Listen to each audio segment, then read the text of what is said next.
دوستو، آج میں آپ کو ایک ایسی ماں کی سچی اور دکھ بھری کہانی سناؤں گی جس کو اس کے بیٹے نے جوتوں سے مار کر گھر سے نکال دیا تھا۔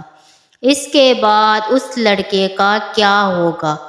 آئیے آگے ہم آپ کو بتائیں گے۔ دوستو، اس ویڈیو میں آپ سے لائک کرنے کے لیے نہیں بولوں گی، لیکن اتنا ضرور کہوں گی کہ اپنی ماں کے لیے اس ویڈیو کو آخر تک ضرور دیکھیں اور ایک پیارا سا کومنٹس اپنی ماں کے لیے ضرور کریں۔ ایک عورت جس کا نام زارا تھا، زارا کا شوہر انتقال کر چکا تھا، اس لیے وہ اپنے بیٹے عمیر کے ساتھ رہتی تھی۔ زارا نے اپنے شوہر کی موت کے بعد کام کر کے اپنے بیٹے کو پالا تھا۔ زارا نے اپنے بیٹے عمیر کو سرکاری اسکول سے 8ویں تک پڑھایا تھا۔ عمیر کو کیونکہ پڑھائی میں کوئی دلچسپی نہیں تھی، اس لیے وہ بڑی مشکل سے 8ویں میں پاس ہوا۔ زارا میں مزید ہمت نہیں تھی کہ وہ اپنے بیٹے کو آگے پڑھا سکے۔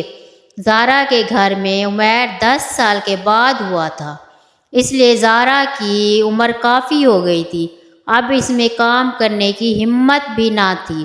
زارا نے عمیر کو کہا کہ بیٹا کہیں کام تلاش کر لو، اب مجھ میں کام کرنے کی ہمت نہیں ہے۔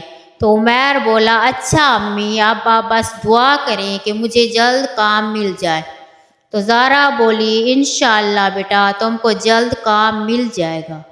عمیر اب کام کی تلاش میں روز گھر سے چلا جاتا ہے، لیکن عمیر کو کوئی کام نہیں مل رہا تھا۔ کام کی تلاش کرتے ہوئے عمیر کی بہت سارے لڑکوں سے دوستی بھی ہو گئی تھی۔ عمیر کے یہ سب دوست آوارہ اور عیاش پرست تھے۔ عمیر اب ہر روز اپنی ماں کو یہی کہہ کر نکلتا تھا کہ امی، میں کام ڈھونڈنے جا رہا ہوں، میرے لیے دعا کرنا۔ زارا اپنے بیٹے کے گھر سے نکلتے ہی اس کے لیے دعا کرنا شروع ہو جاتی اور رو رو کر اپنے حبیب کے صدقے، اللہ کے حبیب کے صدقے، اپنے بیٹے کی خوشحالی، تندرستی اور اس کے کام کے لیے دعا کرتی تھی۔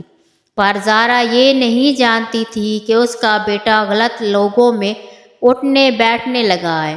جب بھی زارا کا بیٹا گھر سے نکلتا تھا تو اس کی سلامتی کے لیے دعائیں کرتی تھی۔ ایک دن عمیر صبح کا گیا ہوا تھا اور رات ہو گئی تھی، لیکن عمیر گھر واپس نہ آیا۔ تو زارا پریشان ہو گئی اور اپنے بیٹے کے لیے واپسی کی دعائیں کر رہی تھی۔ دل ہی دل میں کہہ رہی تھی کہ میرا بیٹا ٹھیک ہو، بس صحیح سلامت گھر واپس آ جائے۔ رات کو 12 بج چکے تھے، لیکن عمیر ابھی تک گھر واپس نہیں آیا تھا۔ اب تو زارا رو رو کر برا حال کر لیا تھا۔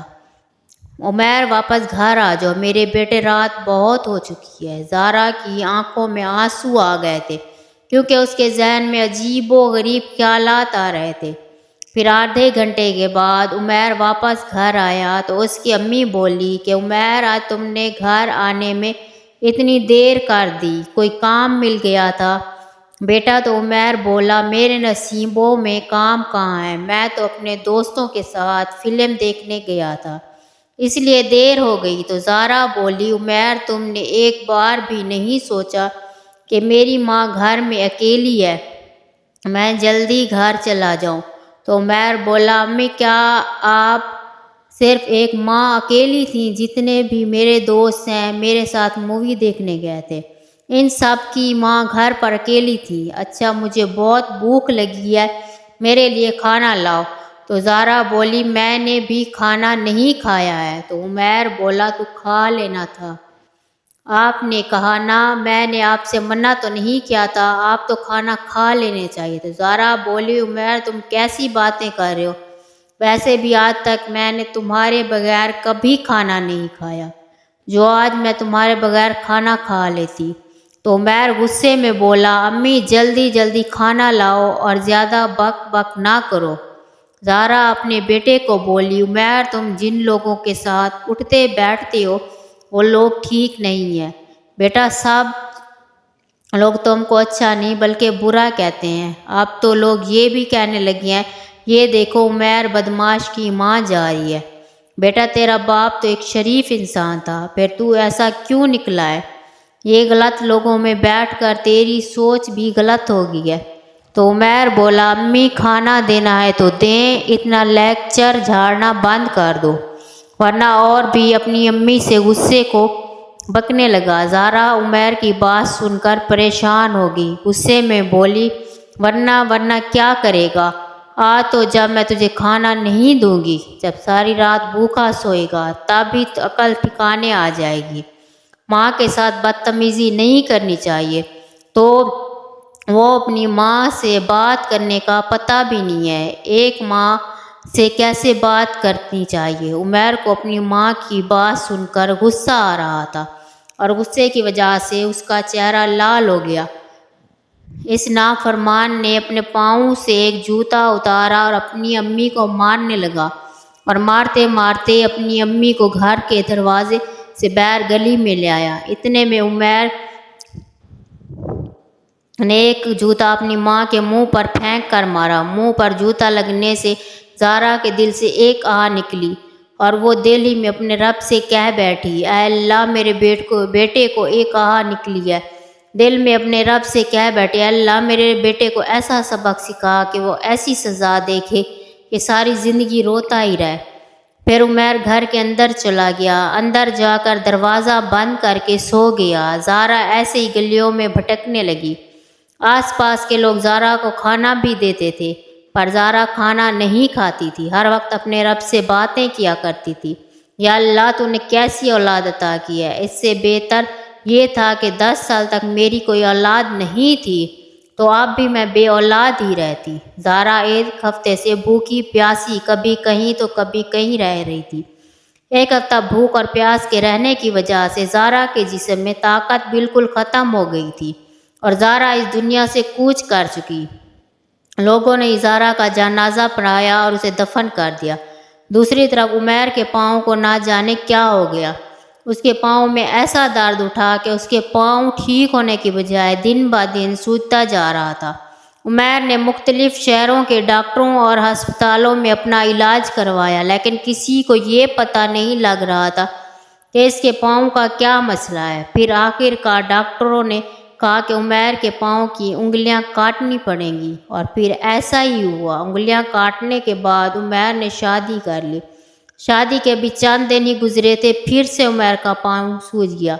اب اسے کوئی کام بھی نہ ہوتا تھا، تو اس کی بیوی نازیہ کے گھر والوں کی مہربانی کی وجہ سے اس کے گھر کا خرچہ چل رہا تھا اور ساتھ میں عمیر کا علاج بھی کروا رہا تھا۔ عمیر کا پاؤں ٹھیک نہیں ہوا، اب پاؤں کے ساتھ ساتھ اس کی ٹانگ بھی سوج گئی تھی۔ اسی وجہ سے پھر اس کا پاؤں بھی کاٹنا پڑا۔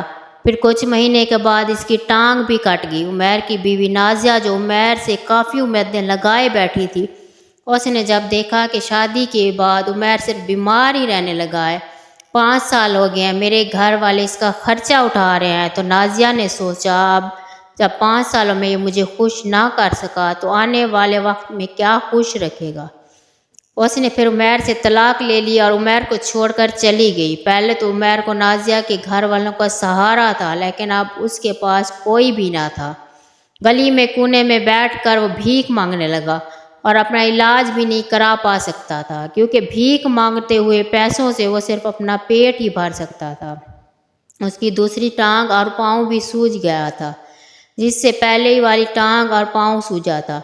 پہلے تو ایک ٹانگ کے سہارے چل لیتا تھا، لیکن اب تو وہ چل بھی نہیں سکتا تھا۔ پھر ایسا اس سڑک پر جہاں پر بھیک مانگتا تھا وہاں پر لیٹ کر بھیک مانگنے لگا۔ نہ جانے عمیر کو کیسی بیماری لگ گئی جس نے اس کے جسم کا یہ حال کر دیا۔ ایک دن ایک بزرگ آدمی عمیر کے پاس سے گزرے۔ اس بزرگ کو سب لوگ صوفی کہتے تھے۔